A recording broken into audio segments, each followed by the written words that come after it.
Ja ma räägin teile veel ühe loo. Ma jalutasin üks päev Pääna metsas üksinda.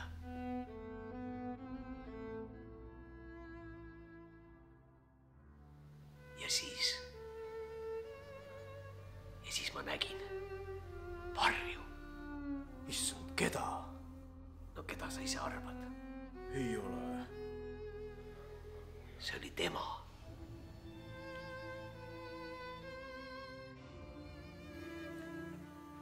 Ma käisin üleeile koeraga jalutamas.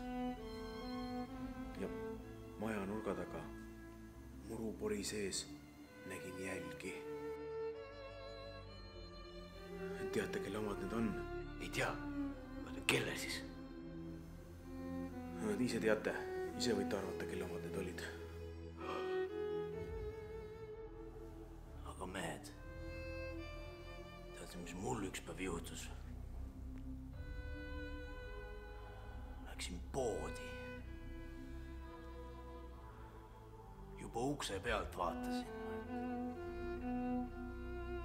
Leti taga. See kus pirukaid müüvad. Ainult mehed.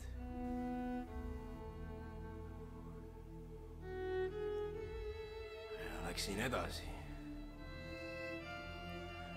Lettide vahel, selle riiulite vahel igal pool. Sama jamana.